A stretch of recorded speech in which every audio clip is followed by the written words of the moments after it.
శ్రద్ధాత్రేయ విభాగములు. శ్రద్ధాత్రేయ విభాగ యోగము.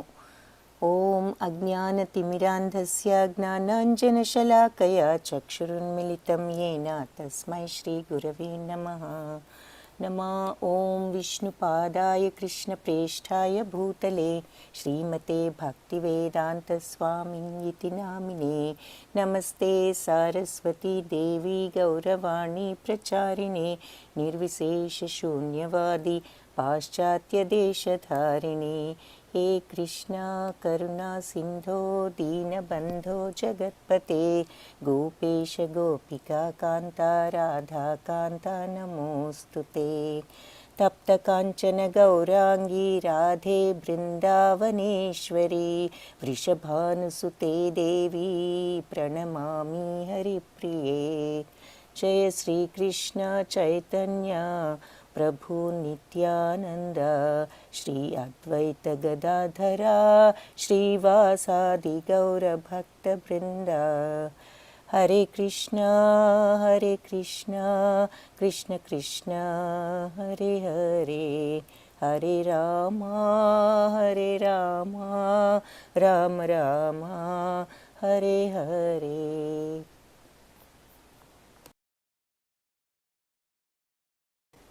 హరే కృష్ణ. శ్రద్ధాత్రేయ విభాగ యోగము అంటే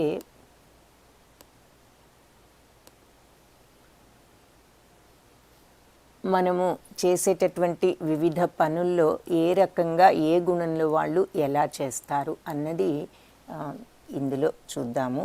నిన్న దైవాసుర గుణాలు చూసాము, దేవగుణాలు దానవ గుణాలు. అలాగే ఈ రెండు కూడా నేను నిన్న చెప్పినట్లుగా మనకి ప్రాక్టికల్గా ఏ రకంగా ఉండాలి అనేది తెలియజేసేటటువంటి అధ్యాయాలు. సో మొట్టమొదట అర్జున ఉవాచ ఏ శాస్త్రవిధిముత్సృజ్య యజంతే శ్రద్ధయాన్విత తేషాం నిష్ఠా తు కా కృష్ణ సత్వమాహోరజస్తమః. అర్జునుడు ఏమని అడిగాడంటే, కృష్ణ శాస్త్రవిధిముత్సృజ్య యజంతే శ్రద్ధయాన్విత. సో ఎవరైతే శాస్త్రవిధులు పాటించకుండా ఈ వాళ్ళ యొక్క ఊహ ప్రకారం, అంటే వాళ్ళ ఏదో ఒక రకంగా ఊహించుకుని వాళ్ళ ఇష్టానుసారం శ్రద్ధ విశ్వాసాలతో పూజలు చేసే వారి పరిస్థితి ఏమిటి అంటే, వాళ్ళు శాస్త్ర విధుల్ని పాటించటం లేదు, కానీ వాళ్ళు ఏదో వాళ్ళ సొంత ఊహ ప్రకారం వాళ్ళు ఏదో శ్రద్ధతో విశ్వాసంతో పూజలు చేస్తూ ఉంటారు. అలాంటి వాళ్ళు తేషాం నిష్ఠాతు కా కృష్ణ అంటే అలాంటి వాళ్ళు ఏ రకమైనటువంటి వాళ్ళ యొక్క ఎందులో స్థితులై ఉన్నారు కృష్ణ, సత్వగుణంలోనా లేదంటే రజస్తమో గుణాల్లోనా అని చెప్పి అడుగుతున్నాడు. కృష్ణ శాస్త్ర నియమాలను పాటించకుండా వాళ్ళ స్వంత ఊహ ప్రకారం శ్రద్ధ విశ్వాసాలతో పూజ చేసే వాళ్ళ పరిస్థితి ఏమిటి? వాళ్ళు సాత్వికుల, రాజసుల లేదంటే తామసుల అని చెప్పి అడుగుతున్నాడు. అప్పుడు భగవంతుడు ఇచ్చిన సమాధానం ఏమిటి అంటే, శ్రీ భగవానువాచ త్రివిధా భవతి శ్రద్ధ దేహినాం సా స్వభావజ సాత్వికీ రాజసీ చైవ తామసీ చేతి తాం శృణు. శ్రీకృష్ణ భగవానుడు ఏమని పలికారు అంటే, దేహదారి అయిన జీవుడు పొందిన ఈ ప్రకృతి గుణాలను బట్టి, అంటే ఈ జీవుడు ఏ గుణాలైతే వస్తాయో ఆయనకు దానిని బట్టి తన శ్రద్ధ సాత్వికమా రాజసికమా లేదా తామసమా అన్నది 3 రకాలుగా ఉంటుంది. వాటి గురించి ఇప్పుడు నీకు చెప్తాను. తామసి చేతి తాం శృణు విను, ఇప్పుడు నీకు చెప్తాను అని చెప్పి చెప్తున్నారు. అంటే వాళ్లకు ఉన్న గుణాలను బట్టి వాళ్లకు శ్రద్ధ ఉంటుంది. వాళ్ళు గనక సత్వగుణంలో ఉంటే వాళ్ళ యొక్క శ్రద్ధ కూడా సత్వగుణంలాగా ఉంటుంది, అలాగే సాత్వికంగా ఉంటుంది. వాళ్ళకి రజోగుణం ఉంటే వాళ్ళ శ్రద్ధ కూడా రాజసికంగా ఉంటుంది, తమో గుణం ఉంటే అలాగే శ్రద్ధ కూడా అలాగే ఉంటుంది అని చెప్పి చెప్తున్నారు. ఇప్పుడు నేను చెప్తాను, అవన్నీ విను. ఇక్కడ మనకు ఈ ముగ్గురు అన్నదమ్ముల్ని ఉదాహరణగా చూపిస్తున్నారు. అంటే ఏమిటి, వీళ్ళు ఒకే కుటుంబంలో ఉన్న రావణుడు ఆయన ఏమిటి, ఆయన రజోగుణానికి చెందినవాడు, విభీషణుడు సాత్వికుడు, తర్వాత కుంభకర్ణుడు ఆఖరి సోదరుడు ఆయన తమో గుణానికి చెందినవాడు. సో రజోగుణానికి చెందిన రావణుడు ఎప్పుడు కోరికలతో ఆయన ఉంటూ ఈ రకంగా దురాశ కోరికలు ఎక్కువగా ఉండటం చూస్తాం. కుంభకర్ణుడు ఎప్పుడు నిద్రపోవటం తమో గుణం. విభీషణుడు సత్వగుణంలో ఉన్నవాడు, మంచి పనులు చేయాలి, వాళ్ళ అన్నయ్యకు చెప్పాడు ఇది కాదు మార్గం అని, సీతాదేవిని తిరిగి ఇచ్చేయమని, ఆయన వినలేదు. కాబట్టి చివరకు భగవంతుడి దగ్గరికి అన్నను వీడి భగవంతుడిని శరణు వేడటానికి వచ్చాడు సాత్వికుడు. సో మన జీవన శైలికి అంటే మన లైఫ్ వే ఆఫ్ లైఫ్ అని అర్థం. మన వే ఆఫ్ లైఫ్కి సంబంధించిన 7 విషయాలు, మన జీవన విధానానికి సంబంధించిన 7 విషయాలు ఏమిటి అంటే ఇక్కడ చూస్తాం. ఇప్పుడు మనం ఈ శ్రద్ధాత్రయ విభాగ యోగం, శ్రద్ధాత్రయ 3 రకాల శ్రద్ధలు. అంటే ఏ 3 రకాలు? సత్వరజస్తమో గుణాల తాలూకు శ్రద్ధలు. సత్వగుణంలో ఉంటే శ్రద్ధ ఎలా ఉంటుంది, తమో గుణంలో ఉంటే ఎలా ఉంటుంది, రజోగుణంలో ఉంటే ఎలా ఉంటుంది అన్నదే మనకు ఈ అధ్యాయంలో వివరించేది. అందుకే దీనికి శ్రద్ధాత్రయ విభాగ యోగము, 3 రకాల శ్రద్ధలు అని అర్థం. ఏ 3 అంటే సత్వరజస్తమో గుణాలతో వచ్చేటటువంటి శ్రద్ధ, ఇలాంటి విషయాలన్నీ. సో మన జీవన విధానానికి 7 విషయాలు సంబంధించిన విషయాలు 7 ఏమిటి? ఒకటి శ్రద్ధ, అందరికీ శ్రద్ధ ఉండాలి. అవి చూస్తామన్నమాట ఈ అధ్యాయంలో.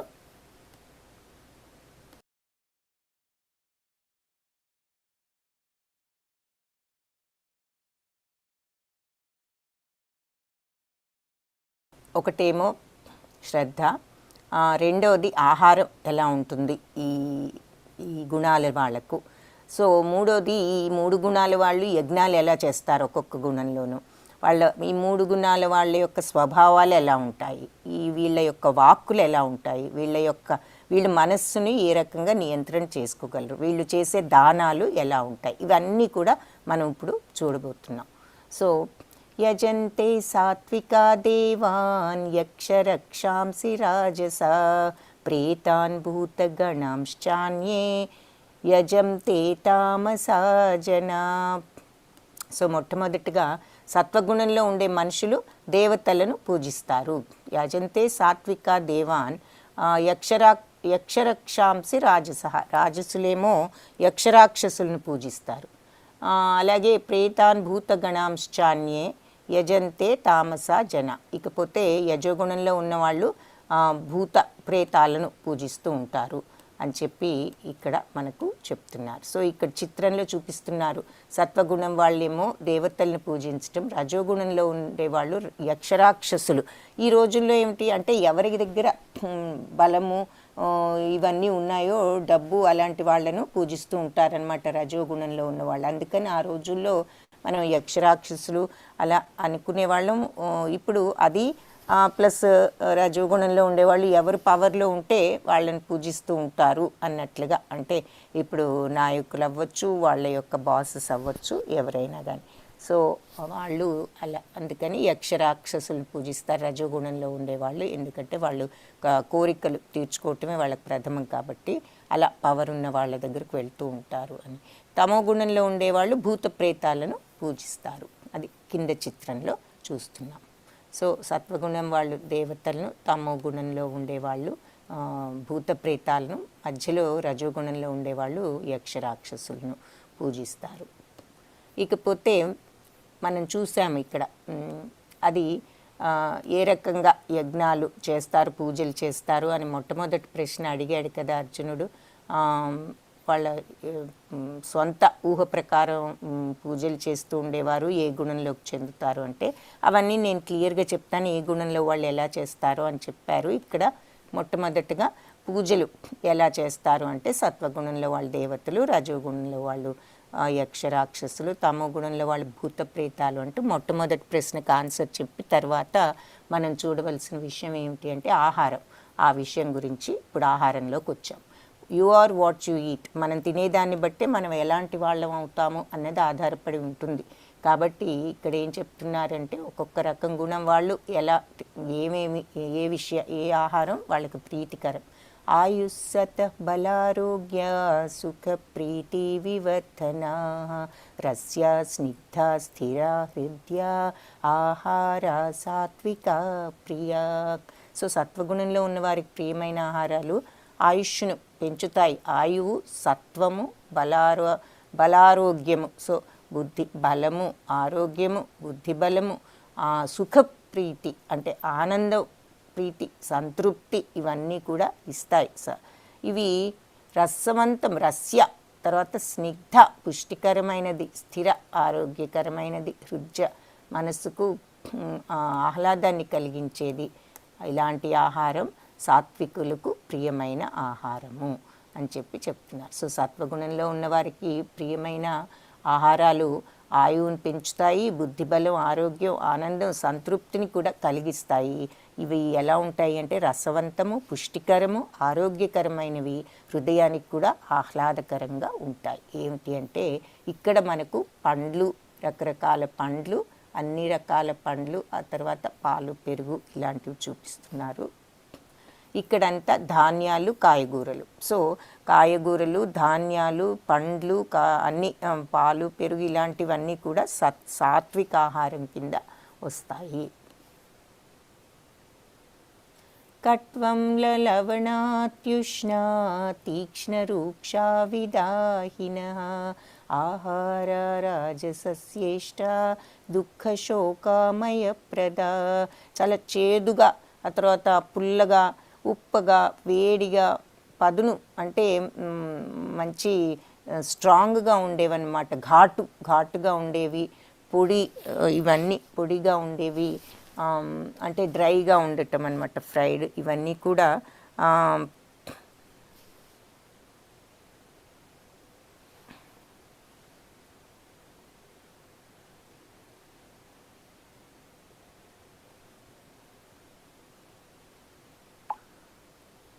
ఇటువంటి ఆహారాలన్నీ కూడా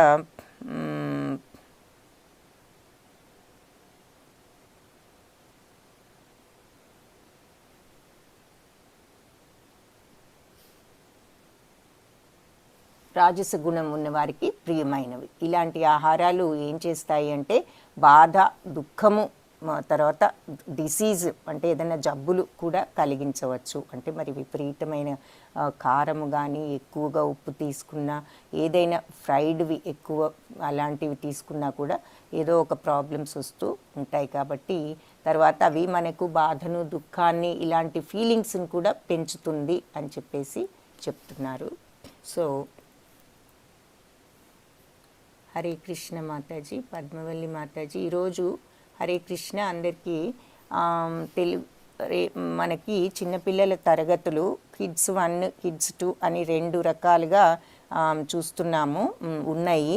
ఒకటి కిడ్స్ 1 అంటే 6 to 10 years వరకు, కిడ్స్ 2 అంటే 11 through 15 years వరకు.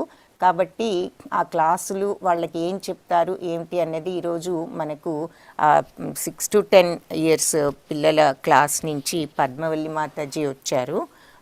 ఆ ప్రెజెంటేషన్ చెప్తారు. మీ పిల్లలు ఉంటే తప్పనిసరిగా మీరందరూ దయచేసి మీ పిల్లల్ని ఈ చక్కటి కోర్సెస్లో నెక్స్ట్ సెషన్లో ఎన్రోల్ చేయవచ్చు. సో ఒక్కసారి మాతాజీ చెప్తారు. హరే కృష్ణ మాతాజీ. పద్మవల్లి హరే కృష్ణ. మీరు స్క్రీన్ షేర్ చేసుకోండి మాతాజీ. హరే కృష్ణ. భక్తులందరికీ హరే కృష్ణ.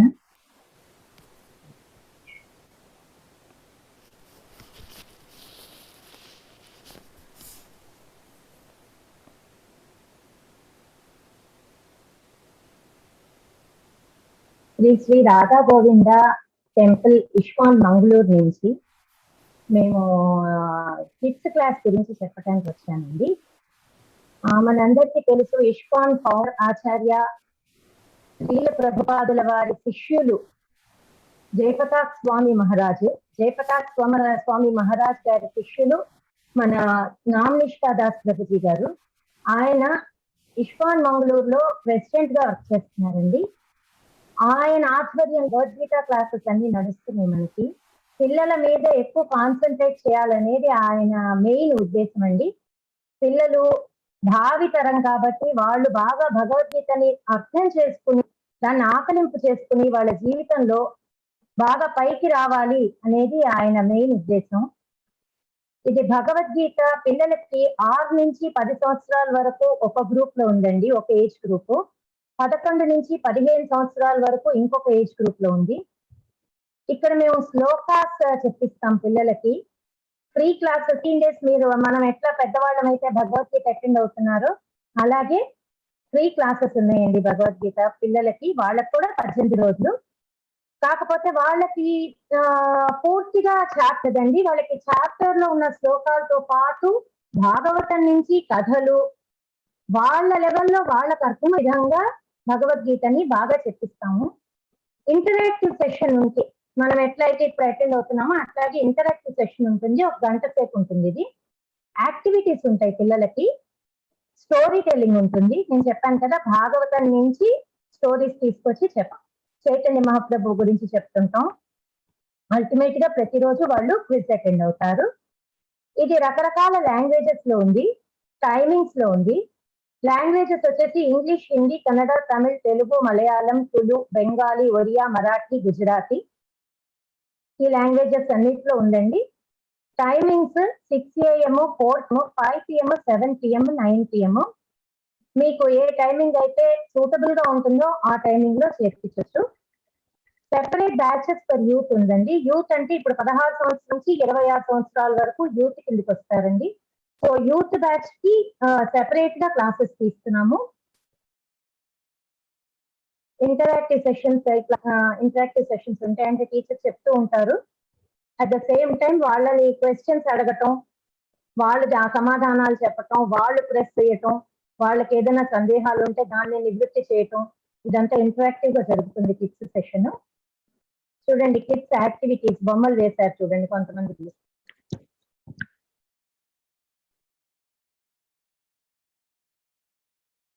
కొన్ని హరే కృష్ణ, సారీ, కొన్ని చిన్న అసైన్మెంట్స్ ఇస్తాం పిల్లలకి. Something like story writing, story telling, ఇటువంటి చిన్న అసైన్మెంట్స్ ఇస్తుంటాము. ఇటువంటి కొంతమంది పిల్లలు రాశారు. కృష్ణుడు సుధాముడు స్టోరీ, అంటే కృష్ణుడు అరిష్టాసురుని ఎలా వధించాడు అనే స్టోరీ, అటువంటి స్టోరీస్ రైటింగ్ ఉంటుంది. ఏకాదశి రోజు పిల్లలందరూ కలిసి 18 చాప్టర్లు చదువుతున్నారు. ప్రతి ఏకాదశికి 4:30కి మీరు జాయిన్ అవ్వచ్చు. మీ పిల్లల్ని జాయిన్ చెయ్యండి, దీనికి తప్పకుండా జాయిన్ చేయండి. సో దట్ వాళ్ళకు కూడా ఒక స్ఫూర్తి కలుగుతుంది. ఆ స్ఫూర్తితో వాళ్ళు భగవద్గీత నేర్చుకోవాలి అని చెప్పి ముందుకు వస్తారండి. కాంపిటీషన్స్ జరుపుతున్నాము. ప్రతి ఫెస్టివల్స్ టైంలో కాంపిటీషన్స్ ఉన్నాయండి. శ్లోక రిసిటేషన్ కాంపిటీషన్ ఉంటుంది, ఫ్యాన్సీ డ్రెస్ కాంపిటీషన్ ఉంటుంది, కృష్ణ భజన్ కాంపిటీషన్. ఇట్లా 6 to 15 ఇయర్స్ వాళ్ళకి అట్లా కాంపిటీషన్స్ అవి జరుపుతున్నాము. ఇవన్నీ బేసికల్ గా వాళ్ళకి ఊకమిస్తున్నాం అనమాట. వాళ్ళు నేర్చుకోవాలి, భగవద్గీతను తప్పకుండా నేర్చుకోవాలి అనేసి వాళ్ళకు ఒక ఉత్సాహం వస్తుంది ఇవన్నీ చూస్తే. హరే కృష్ణ. ఇక్కడ చూడండి, పిల్లలు కాంపిటీషన్ లో రెడీ అయ్యి పార్టిసిపేట్ చేశారు. 18 డేస్ భగవద్గీత అయిపోయిన వెంటనే ఎవరికైతే సర్టిఫికేట్స్ వచ్చినాయో వాళ్ళందరూ రాధా గోవింద సండే స్కూల్లోకి ఎన్రోల్ అవ్వచ్చు. ఇది కూడా ఫ్రీనే మీకు. ఇది వచ్చేసి క్లాస్ వైజ్ గా ఉంటుందండి. First class, second class, third class అట్లా క్లాస్ వైజ్ గా ఉంటుంది సండే స్కూల్. వాళ్ళకి తగినట్లుగా అంటే ఆ ఏజ్ కి తగినట్లుగా వాళ్ళకి పుస్తకాలు ఉంటాయి. ఆ యాక్టివిటీ వాళ్ళ ఏజ్ కి తగినట్టుగా ఉంటుంది. వాళ్ళ ఏజ్ పిల్లలే ఉంటారు కాబట్టి చాలా బాగుంటుంది. ఇది సండే స్కూల్ అండి. ఇది కూడా 1 hour ఉంటుందండి. ఎవ్రీ సండే 1 hour ఉంటుంది. దీంట్లో వాల్యూ బేస్డ్ ఎడ్యుకేషన్ అంటే వాళ్ళకి మనం మన సంస్కృతి సాంప్రదాయం ఇదంతా నేర్పిస్తాము. తర్వాత శ్లోకాస్, భగవద్గీతలో ఉన్న శ్లోకాస్ నేర్పిస్తాము. చిన్న స్టోరీస్ చెప్తాము. తర్వాత యాక్టివిటీస్ ఉంటాయి and more fun in spiritual life. ఎలా మన సాంప్రదాయము, మన పద్ధతులు అన్ని వాళ్ళకి తెలియజెప్పే మెయిన్ ఉద్దేశమే ఇది రాధా గోవింద సండే స్కూల్. కాబట్టి అందరూ ఈ అవకాశాన్ని వినియోగం చేసుకుని మీ పిల్లల్ని మీ ఫ్రెండ్స్ పిల్లలు, బంధువుల పిల్లలు ఎవరన్నా ఉంటే తప్పకుండా ఈ ఆపర్చునిటీని యూజ్ చేసుకుని అందరము చక్కగా మన పిల్లల్ని పెంచే ప్రయత్నం చేద్దామండి. మన సనాతన ధర్మం ప్రకారంగా పెంచే ప్రయత్నం చేద్దాం.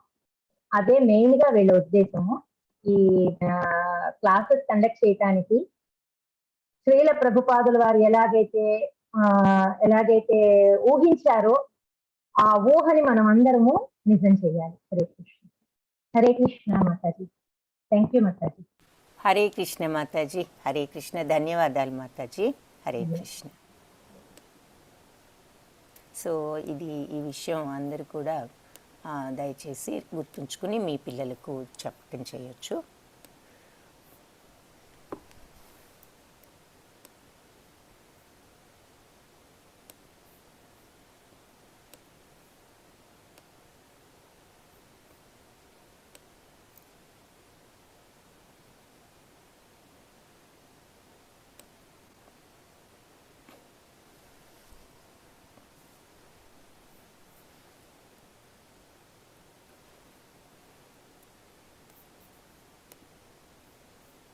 సో ఇప్పుడు రాజసిక ఆహారం ఏమిటో చూసాము.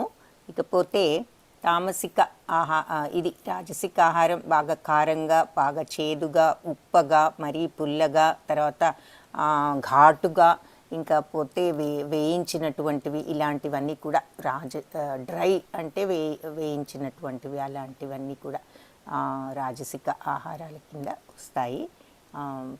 ఇక్కడ మనకు అందుకనే ఈ కారంగా ఉండేవి అవన్నీ ఎగ్జాంపుల్స్గా చూపిస్తున్నారు. ఘాటు యాతయామం గతరసం. అదే కాకుండా ఏమవుతుంది, అవి తీసుకుంటే ఆ ఉప్పదనానికి, చేదుకు, కారానికి బాధ, దుఃఖము ఇలాంటి ఆందోళన పెరిగేటటువంటి అవకాశాలు ఉంటాయి. తర్వాత ఆరోగ్యానికి కూడా మంచిది కాదు అని చెప్తున్నారు. యాతయామం గతారసం పూతి పర్యుషితం చయత్ ఉచ్ఛిష్టం అపి చామేధ్యం భోజనం తామస ప్రియం. సో తినటానికి 3 గంటల ముందు తయారు చేసిన ఆహారం అంటే బాగా ఎప్పుడో చేసింది, ఫ్రెష్గా లేకుండా ఉన్నది అని అర్థం. రుచి లేకుండా, తర్వాత కుళ్ళిపోయిన, వాసన పట్టిన, ఇంకా ఇతరులు తినగా మిగిలిన, తరువాత అంటరాని వస్తువులతో కూడినటువంటి ఆహారము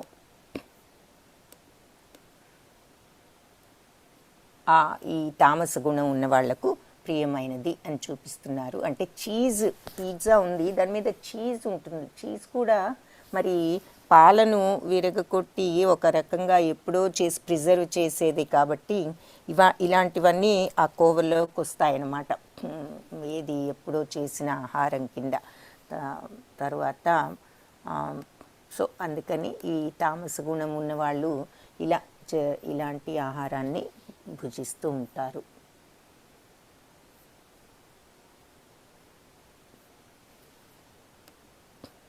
కాబట్టి మనం తినే ఆహారాన్ని బట్టి మన శరీరానికి బాహ్యంగా కూడా ఎలా ఉంటుందనేది ఉంటుంది, మానసికంగా కూడా మన ఆహారం, మనం తీసుకునే ఆహారాన్ని బట్టి మన స్వభావం కొంచెం ఎఫెక్ట్ అవుతూ ఉంటుంది, మన స్వభావం కూడా.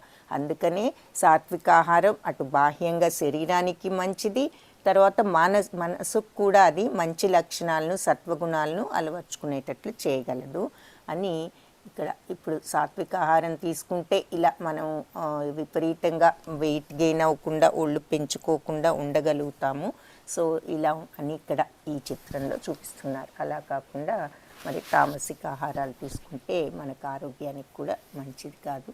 సో ఇక్కడ సాత్విక ఆహారం కాయగూరలు, పళ్ళు ఇటువంటివన్నీ, ధాన్యాలు. రాజసికం బాగా కారంగా, పుల్లగా, తర్వాత ఘాటుగా అలా ఉండేవి అవన్నీ కూడా రాజసికం కింద వస్తాయి. ఇక తామసికం అంటే ఇంకా విపరీతం అన్నమాట. ఇంకా మరీ ఫ్యాట్ ఎక్కువ ఉండేవి, ఆ తర్వాత తీసుకోకూడనివి. డ్రింక్స్, ఐస్ క్రీమ్ ఉందంటే 3 స్కూప్స్, ఒకటి చాలు మామూలుగాను, కానీ 3 స్కూప్స్ తీసుకుంటే ఇక అది ఆరోగ్యానికి మందబుద్ధుల్ని కలిగించుతుంది, ఇలా ఎక్కువగా ఏది తీసుకున్నా.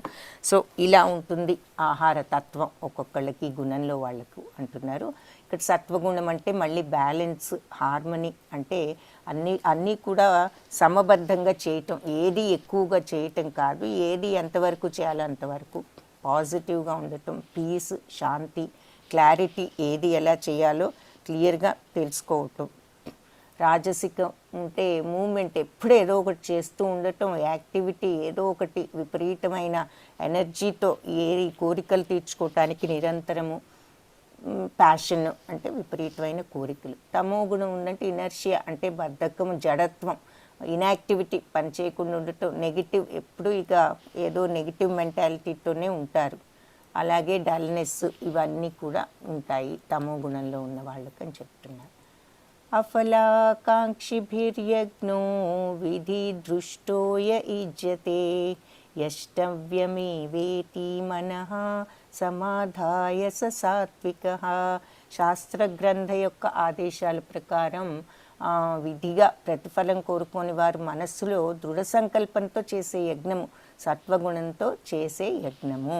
సో శాస్త్రాలు ఎలా చెప్తే అలా చక్కగా చేస్తూ, శాస్త్ర విధానంలో చేస్తూ, విధిగా అంటే నా బాధ్యత అనుకుంటూ చేస్తూ, ప్రతిఫలం లేకుండా భగవంతుడి కోసం నిజంగా ఆయన పూజించాలి, ఆయన ప్రార్థించాలి అనేటటువంటి ఉద్దేశంతోనే, కానీ నాకేదో కావాలి అనే ఉద్దేశంతో కాకుండా, ప్రతిఫలం కోసం కాకుండా మనసులో దృఢ సంకల్పంతో చేసేటటువంటి యజ్ఞము సత్వగుణంలో చేసే యజ్ఞము.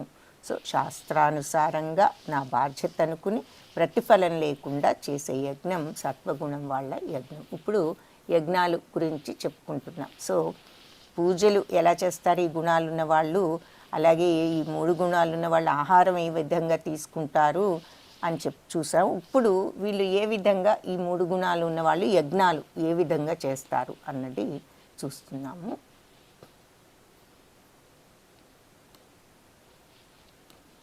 సో ఈ కలియుగంలో మనకు చెప్పబడిన యజ్ఞం ఏమిటి? హరే కృష్ణ మంత్ర జపం. సో ఇది సంకీర్తన యజ్ఞం మనకి కలియుగంలో చేయాల్సిన యజ్ఞం. అది హరే కృష్ణ కృష్ణ కృష్ణ హరే హరే, హరే రామ రామ రామ హరే హరే. అభిసంధాయతు ఫలం దంబార్థం అపి చైవయత్ ఇజ్యతే భరతశ్రేష్ఠ తం యజ్ఞం విద్ధి రాజసం. సో ప్రతిఫలాపేక్షతో అభిసంధాయతు ఫలం, ప్రతిఫలం కోసం చేస్తూ, దంభార్థం అపి చైవయత్ అంటే అహంకారం, గర్వంతో చేస్తూ, ఇజ్జతే ఈ రకంగా ఎవరైతే యజ్ఞాలు చేస్తారో భరతశ్రేష్ఠుడా అంటే అర్జున, తం యజ్ఞం విద్ధి రాజసం, అలాంటి యజ్ఞం రాజస యజ్ఞం అని చెప్పి నువ్వు తెలుసుకోవాలి అని చెప్తున్నారు. సో ప్రతిఫలాపేక్షతో చేసేది, అహంకారం కోసం గర్వంతో చేసేది అలాంటి యజ్ఞం రజోగుణంలో వాళ్ళు అలా చేస్తారు. అదే సత్వగుణం వాళ్ళైతే ప్రతిఫలాపేక్ష లేకుండా చేస్తారు. విధిహీనం అసృష్టాన్నం మంత్రహీనం అదక్షిణం శ్రద్ధా విరహితం యజ్ఞం తామసం పరిచక్షతే.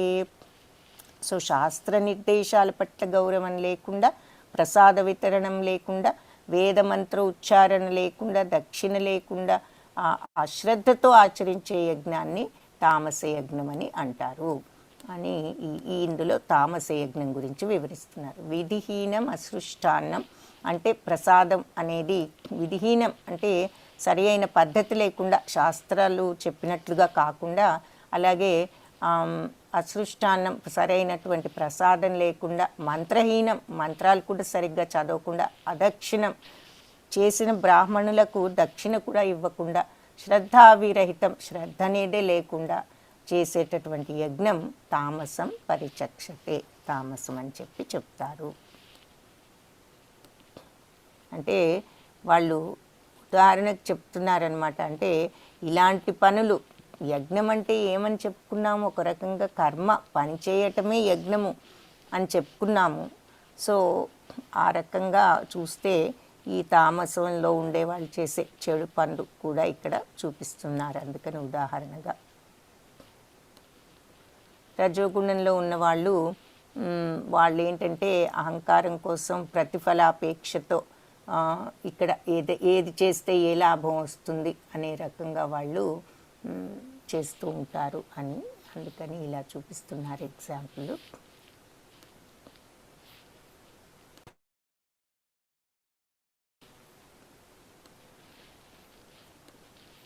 సత్కారమాన పూజార్థం తపోదంభేన చైవ యత్ క్రియతే తదిహ ప్రోక్తం రాజసం చలము అధ్రువం. సో ఇకపోతే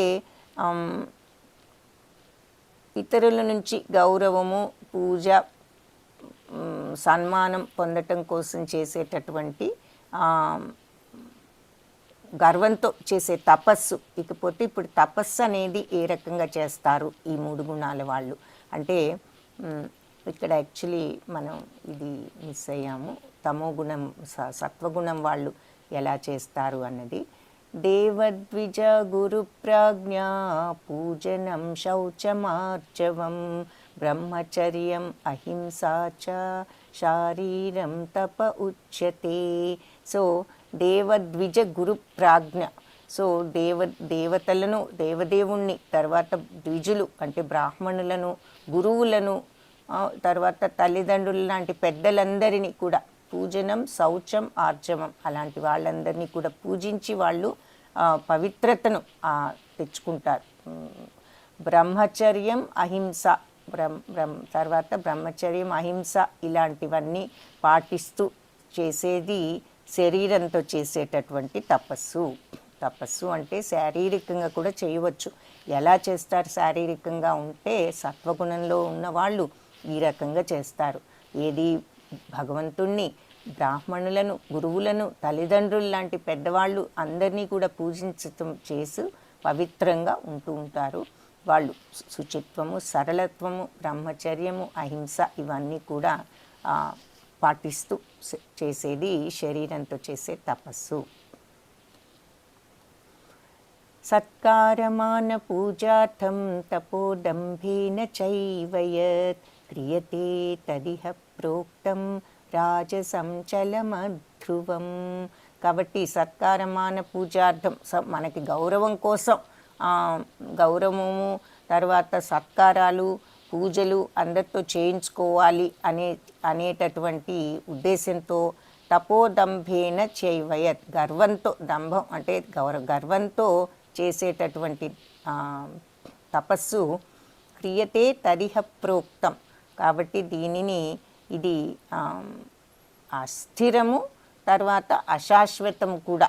రాజసం చలం అధ్రువం. కాబట్టి ఇది రాజస గుణంతో చేసేటటువంటి తపస్సు.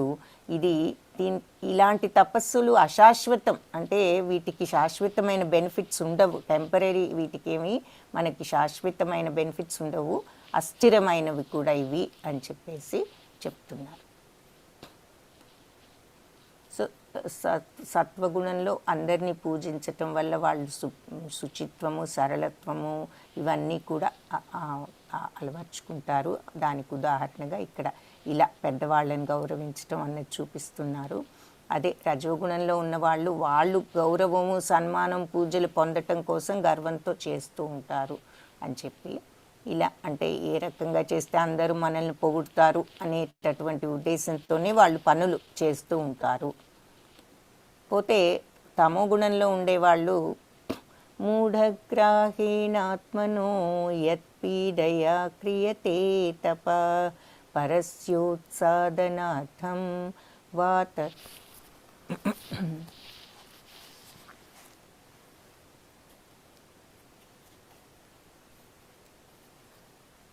పరస్యోత్సాదవార్థం తత్తామసం ఉదాహృతం. తనను తాను హింసించుకుంటూ ఇతరులను నాశనం చేయటం లేదా గాయపరచటం ఇలాంటి మూర్ఖత్వంతో, మూఢగ్రాహేణాత్మను యత్పీడయా క్రియతే తపః. సో ఈ మూఢత్వంతో వాళ్ళు వేరే వాళ్ళని కూడా గాయపరచటం, ఇలాంటి మూర్ఖత్వంతో చేసే తపస్సులను తమో గుణానికి సంబంధించిన తపస్సు అని చెప్తారు. వాళ్ళను వాళ్ళు హింసించుకుంటారు, ఎదుటి వాళ్ళను కూడా హింసించాలనేటటువంటి ఉద్దేశంతో వాళ్ళు తపస్సు చేస్తారు. ఇలాంటి తపస్సు తమో గుణానికి సంబంధించినది. ఉదాహరణకు మరి రాక్షసులు, భస్మాసురుడు అవ్వనివ్వండి, వీళ్ళందరూ కూడా మరి భగవంతుడి దగ్గర వరాలు తీసుకున్న దేనికి ఎవరి చేతి మీద చేయి వేస్తే వాళ్ళు భస్మమైపోవాలని, తర్వాత ఎవరి వద్ద నుంచి నాకు చావు రాకూడదని, ఇలాంటి వరాలని వాళ్ళని వాళ్ళు ఏది హింసించుకుంటూ వాళ్ళని కట్ చేసుకుని ఆ వచ్చినటువంటి బ్లడ్ అగ్నిలో వేస్తూ ఆ రకమైనటువంటి పనులు కూడా చేస్తూ వాళ్ళు తపస్సులు చేస్తారు అని మనకి ఇక్కడ చూపిస్తున్నారు. భీకరంగా వాళ్ళని వాళ్ళు హింసించుకుంటారు భగవంతుడిని ఎలాగైనా రప్పించుకోవటానికి. ఆ తర్వాత భగవంతుడు అది చూసి పరమేశ్వరుడు చూడలేక ఇక ఆయన రావటము. సో అలా వాళ్ళని వాళ్ళు హింసించుకుంటూ వాళ్ళు అడిగే వరాలు కూడా ఎదుటి వాళ్ళని నాశనం చేయటానికి వాళ్ళు అడుగుతూ ఉంటారు. కాబట్టి అలాంటి తపస్సులు చేసే వాళ్ళను తమో గుణంలో ఉండేవాళ్ళు అని చెప్తున్నారు. సో దాతవ్యమితి యద్దానం దీయతేన్ ఉపకారిణే దేశకాలే చ పాత్రే చ తద్దానం సాత్వికం స్మృతం. సో ఇప్పుడు దానాలు ఎలా చేస్తారు 3 రకాల గుణాల్లో ఉన్నవాళ్ళు. ఇప్పటి వరకు ఏం చూసాము, వీళ్ళు తపస్సులు ఎలా చేస్తారు, యజ్ఞాలు ఎలా చేస్తారు, తపస్సులు ఎలా చేస్తారు, పూజలు ఎలా చేస్తారు, ఆహారం ఎలా తీసుకుంటారు అన్నది చూసాము ఇప్పటి వరకు. ఇప్పుడు దానాలు ఏ గుణంలో ఉన్నవాళ్ళు ఎలా దానం చేస్తారు. సో దాతవ్యమితి యద్దానం దీయతేన్ ఉపకారిణే. సో దేశకాలే చ పాత్రే చ తద్దానం సాత్వికం స్మృతం. అంటే ప్రతిఫలాపేక్ష లేకుండా సరి అయిన సమయంలో దేశకాలే చ పాత్రే చ సరి అయిన సమయంలో సరి అయిన ప్రదేశంలో చేసేటటువంటి ఏది. ఇంకొక ముఖ్యమైన విషయం, ప్రతిఫలాపేక్ష లేకుండా. మనం దానం అవతల వాళ్ళకి నిజంగా చెయ్యాలి అని చేస్తున్నాం, కానీ దానివల్ల మనకి ఏదో ఉపయోగం కోసం చేయటం కాదు. అది లేకుండా యోగ్యుడైన వ్యక్తికి ఏంటంటే అపాత్ర దానం కూడా మంచిది కాదంటారంటే ఇవ్వకూడదు. ముందు ముందు చూస్తాము ఎవరు వాళ్ళన్నది. అలా యోగ్యుడైన వ్యక్తికి కర్తవ్య భావన, నేను ఇది చెయ్యాలి, ఈ దానం చేయటం అనేది నా బాధ్యత, ఒక మనిషిగా నేను ఈ పని చెయ్యాలి, అవతల వాళ్లకు సహాయం చెయ్యాలి, ఇది నా బాధ్యత అనే కర్తవ్య భావంతో ప్రతిఫలం ఆశించకుండా సరి అయిన వ్యక్తికి సరి అయిన సమయంలో చేసే దానం సత్వగుణానికి సంబంధించింది. ఉదాహరణకు శ్రీకృష్ణుడు జననం అప్పుడు నందమహారాజు బ్రాహ్మణులకు వాళ్ళందరికీ కూడా ఆయన అన్ని దానం ఇచ్చిన విషయం ఇక్కడ చూస్తున్నాం. యత్తు ప్రత్యుపకారార్థం ఫలం ఉద్దిశ్య వా పునః దీయతే చ పరిక్లిష్టం తద్దానం రాజసం స్మృతం. యత్తు ప్రత్యుపకారార్థం. సో ఏదో ఒక ప్రత్యుపకారం కోసం, తిరిగి ఏదో ఒక బెనిఫిట్ పొందటం కోసం, ప్రతిఫలం కోసం, లేదా స్వంత కోరికలతో ఫలం ఉద్దిశ్యవా పునః, లేదా దీయతే చ పరిక్లిష్టం, ఇష్టం లేకుండా ఇచ్చేటటువంటి దానము. ఇవన్నీ కూడా రజోగుణానికి సంబంధించినదిగా చెప్పబడుతుంది. సో అంటే ఏమిటి, ఇది ఇస్తే నాకు పేరు వస్తుంది, నన్ను అందరు పొగుడతారు అందుకని ఇవ్వాలి అని అనుకోవటము. లేదు అంటే ఇలా ఇది ఇష్టం లేకుండా ఎవరైనా వచ్చి అడుగుతున్నారు నాకు ఇవ్వాలని లేదు, కానీ ఇవ్వకపోతే ఏమని అనుకుంటారేమో అనే ఉద్దేశంతో బలవంతంగా ఇచ్చేటటువంటి దానము, ఇలాంటివన్నీ రజోగుణానికి సంబంధించిన దానాలు.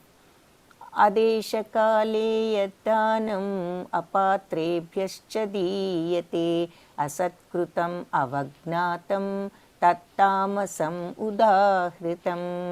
కాబట్టి ఆదేశకాలే యద్దానం, ఇవ్వకూడని చోట, అపాత్రభ్యశ్చ ఇవ్వకూడని వాళ్లకు, అగౌరవంగా, అసత్కృతం అవజ్ఞాతం అంటే అగౌరవంగా అవమానకరంగా ఇచ్చేటటువంటిది తత్తామసం ఉదాహృతం అంటే అది తామసమైనటువంటి దానము, దానానికి చిహ్నము అని చెప్తున్నారు. సో అనివి కాని చోట ఆ కాలంలో అపాత్రుడికి అగౌరవంగా అవమానకరంగా ఇచ్చే దానాన్ని తమో గుణానికి సంబంధించిన దానమని చెప్పవచ్చు. సో అపాత్రులు ఎవరు, ఇవ్వకూడని సమయం ఏమిటి అంటే ఇక్కడ ఇప్పుడు ఇతను చెడు అలవాట్లకు లోనైన మనిషి ఆ దానాన్ని తీసుకువెళ్ళి అతను మంచిగా అవసరాలకు వాడుకోకుండా ఇలా చెడు అలవాట్లు వృద్ధి చేసుకోవటానికి వాడుకుంటాడు. కాబట్టి ఇలాంటి వాళ్లకు మనం ఇచ్చినా కూడా అది దానివల్ల వాళ్ళకి చెడే కానీ మంచి జరగదు. అందుకని ఇచ్చేటప్పుడు మనం అది కూడా చూసి ఇవ్వాలి. అలా చూసి చూడకుండా ఎవరికి పడితే వాళ్ళకి ఎప్పుడు పడితే అప్పుడు అలా ఇస్తే కూడా ఉపయోగం లేని దానం చేస్తే అది తమో గుణంలో వాళ్ళు చేసే పని. ఓం తత్సదితి నిర్దేశో బ్రహ్మణస్త్రివిధ స్మృత బ్రాహ్మణాస్తేన వేదాశ్చ యజ్ఞాశ్చ విహితా పురా.